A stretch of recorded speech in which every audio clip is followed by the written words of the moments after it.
declining. I think that his reputation is somewhat toxic, and I think Invictus is his only lifeline, and that's what she used as a weapon at the time. So Yeah. there were quite a few things about her personal life. I'll work them into another book, I think. Meghan didn't like the surname Mountbatten Windsor.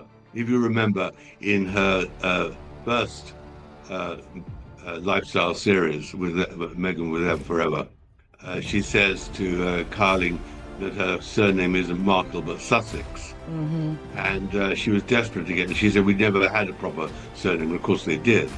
But I do think the Sussex Overdrive is unbelievable. But I mean, I don't think that he is going to get back in, which showed that he is very commercially minded, which we'll get into later on, which Yeah. makes it impossible for him. And of course, Meghan wouldn't come back to Britain. Harry and Meghan the other side, smiling and all the rest of it. Is that Meghan has got no real income anymore. She's finished. Right. The Netflix series is over. There's no great podcast. They don't generate any money.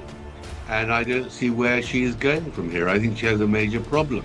It was Meghan speaking, and now we know it's Meghan speaking again. And so this isn't because the book contains That her brand was in great trouble.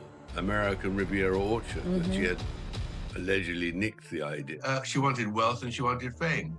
And she targeted, there's no doubt she targeted Harry. And that was very critical because at that moment last year, she was about to promote her Netflix series and didn't want to, firstly, be seen with Harry, and secondly, didn't want to go somewhere where she'd appear cheap. by not telling the palace what she's going to do.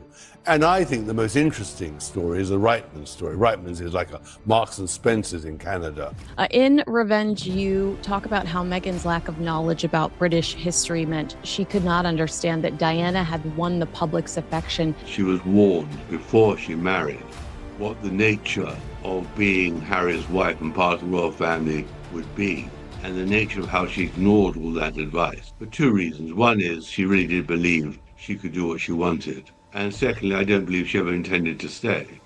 She always intended to take the title, take the connections and get back to California. There are times when a public persona doesn't just falter, it completely crumbles. Tom Bauer argues that this is exactly what's happening with Meghan Markle. For years, she shaped her public image around carefully managed stories, her struggles, royal injustices, emotional wounds, and a sense that the world misunderstood her. But according to Bauer, one of the most formidable biographers alive, the truth is finally catching up. To suit Meghan's agenda, and Meghan's living with Meghan is very different than living with Kate and William.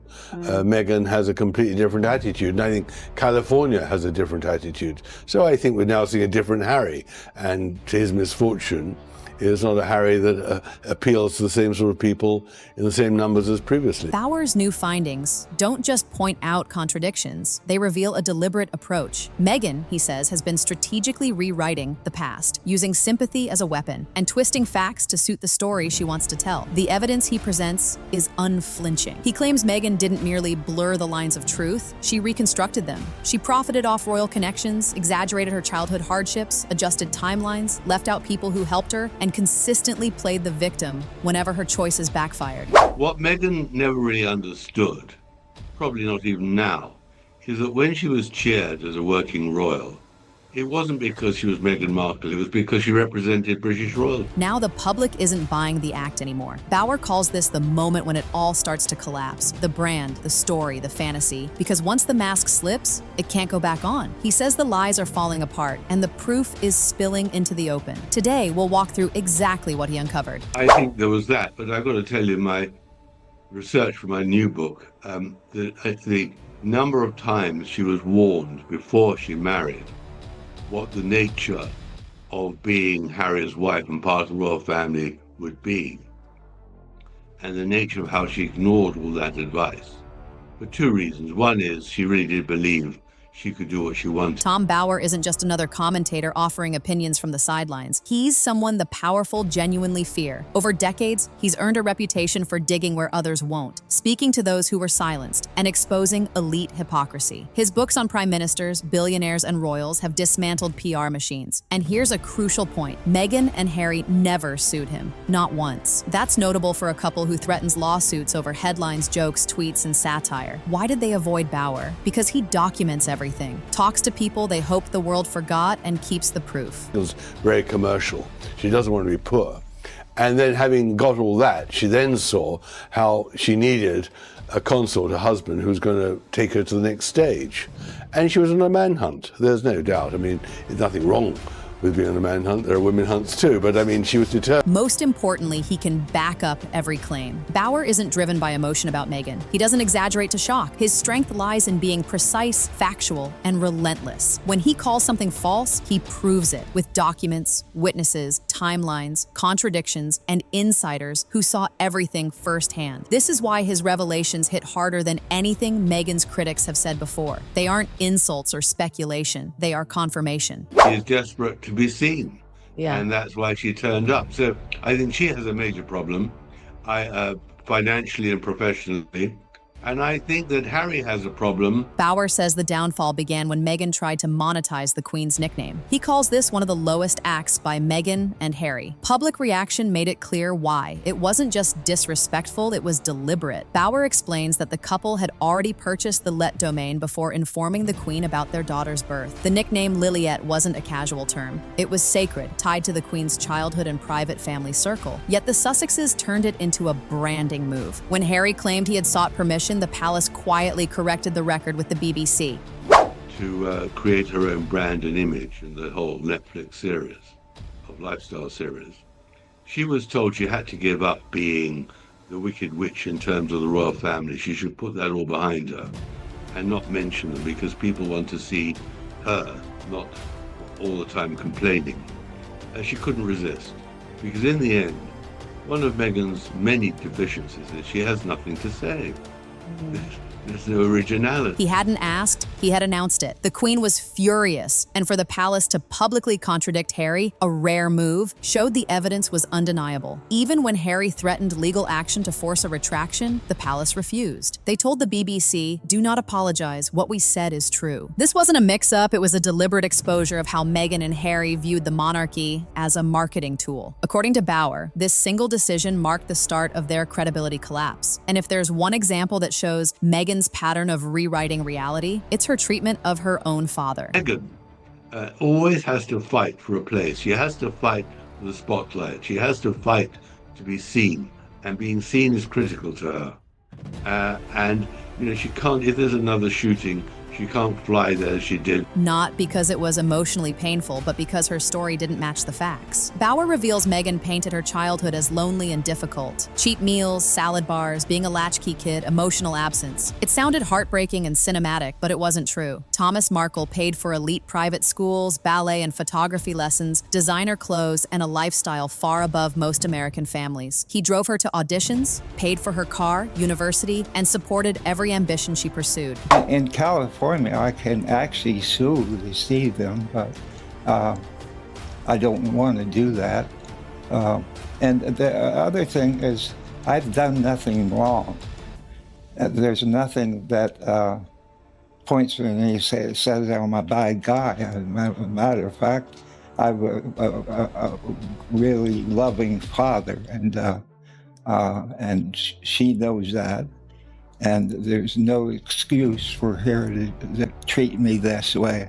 No excuse to treat the king that way as well. Bauer uncovered an even more damaging claim, the famous Procter & Gamble soap commercial story. Meghan's origin tale of activism wasn't supported by any evidence. No letters, no responses, nothing to verify it. Her father even admitted he never sent such a letter. Bauer says Meghan began erasing her father when the image she wanted no longer aligned with the man who raised her. Stories shifted, the hero father became a problem, and she rewrote her past to appear a self-made victim instead of a supported daughter. For Bauer, this wasn't distance or confusion, it was branding. Bauer calls the Oprah interview the moment the narrative started to crack. It was a global TV spectacle, perfectly lit confessional meant to present Meghan and Harry as victims of a cruel monarchy. But Bauer says it backfired as soon as facts were checked. He cites 17 verified inaccuracies. Contradictions? Not not mere memory lapses. One major claim, Meghan said she and Harry married secretly 3 days before the royal wedding. Bauer points out the timeline made this impossible. The Archbishop confirmed it never happened. That entire scene was just a story. Then came the racial insinuation, suggesting a senior royal questioned what color Archie's skin might be. Bauer explains Meghan linked this false claim to Archie not receiving a title, hoping the issues seemed connected, but they weren't. The rules for titles existed long before Meghan joined the family. Archie wasn't entitled to a princely title, and race had nothing to do with it. As for the emotional claim that she was denied help, palace logs showed staff, doctors, and professionals were available. For Bauer, the Oprah interview didn't expose the royals. It exposed Meghan. He says the Australia tour was the true turning point. The tour looked like a success from the outside. Cheering crowds, glowing headlines, perfect photos. But behind the scenes, Bauer found a different story. Staff reported Meghan acted like a celebrity, expecting VIP treatment, not a royal representative. She threw tantrums, snapped at aides, demanded instant changes, and even caused the infamous tea-throwing incident. Psychologically, Bauer explains, Meghan believed the crowds were cheering for her alone. She convinced herself she was destined to be Diana-level iconic, only to realize she would always rank below William and Catherine, not because of jealousy or race, but because of royal hierarchy, an ancient system she never fully grasped. Bauer says this moment planted the seed. Meghan didn't want to play a supporting role, didn't want to stand behind anyone, and certainly didn't want Catherine to outshine her. This, Bauer claims, is when her exit plan began, long before Netflix, Oprah, or tearful confessions. One of the most shocking betrayals, he says, happened off camera. While the world watched the Queen's funeral hoping for unity, Harry and Meghan had already recorded their Netflix attacks. The public saw grief and fragile reconciliation, unaware the couple had hours of accusations on tape, insults and personal grievances aimed at those they were mourning with. Bauer calls it a cold, calculated deception. Harry shook hands with mourners while knowing his voice was already recorded, claiming Charles lied, William screamed, and the monarchy ruined his mental health. This wasn't a misunderstanding, it was strategy. Harry had done the same at Prince Philip's funeral, but the Netflix betrayal was worse, as it was timed during mourning while pretending to seek reconciliation. Bauer says one revealing pattern in Meghan's story is constant reinvention, shifting identities, polished narratives, and curated symbolism to elevate herself. According to him, this isn't confidence, it's construction. She modeled herself after Diana long before the public noticed. The clothes, jewelry, poses, emotional language, and even the misunderstood woman storyline. Bauer reveals something more startling. Meghan and Harry allegedly asked Earl Spencer, Diana's brother, to use the Spencer surname, not as tribute, but as a family name. Meghan wanted a brand directly tied to Diana, bypassing Windsor. She disliked Mountbatten Windsor, claiming it didn't suit her children. Spencer refused immediately. Bauer sees this refusal as a warning. The family didn't want their name linked to future scandals or a marriage insiders expected to fail. For Meghan, it was image over identity, trying to capture Diana's legacy without her humility, empathy, or service. For Bauer, the collapse wasn't sudden. It was slow, public, and unavoidable. After years of interviews, staged photos, and victim narratives, the world began noticing what Meghan never anticipated. For example, when she called two senators advocating for maternity pay, she introduced herself as Meghan, the Duchess of Sussex. She constantly played the royal card. Bauer says this approach wouldn't sit well in politics, and their royal status was burning fast. Fact-checking began. Hollywood cooled off, with producers and studios stepping back to avoid drama. Invitations vanished, collaborations stalled, magazines once friendly began reporting uncomfortable truths. Spotify ended the podcast with public criticism. Netflix downgraded projects. Archwell's charity impact shrank, and public polling plummeted. In the US, the UK, and even Australia, where they once seemed embraced. Bauer says this wasn't due to racism or conspiracy, it was because of patterns people finally noticed. People saw stories that didn't add up, shifting facts, emotions used as shields, and blame deflected. Meghan and Harry lost support gradually, each inconsistency adding up. Every Bauer revelation exposed truths the public hadn't seen. He says we are witnessing the final stages, and the unraveling is accelerating. After years of research, leaked documents, insider testimony, and palace conversations, Bauer's verdict is harsh. No narrative can save Meghan. Not an interview, rebrand, lifestyle series, or tearful confession. The public has seen too much. Inconsistencies are obvious. Manipulations are blatant. Bauer says her downfall isn't because of mistakes. It's because she repeated the same behaviors, rewriting history, shifting blame, playing the victim, and attacking those who didn't support her story. The collapse isn't random, it's predictable. Media deals dried up, the royal bridge burned, Hollywood stepped back, and public sympathy evaporated. Her repeated "I was wronged" card no longer works. Bauer's final final point is severe. Her biggest problem isn't the press, the public, the palace, or even Harry. It's that she built a global brand on a version of herself that couldn't survive the truth. Once the evidence came out, nothing remained to protect the image she created. He predicts the coming year will reveal even more, not because Meghan speaks, but because the world stops listening. So what do you think? Did Meghan really rewrite her whole story, or is Tom Bauer exaggerating? Tell me your thoughts in the comments below, and don't forget to subscribe to Bella Breaks for more inside stories and royal revelations.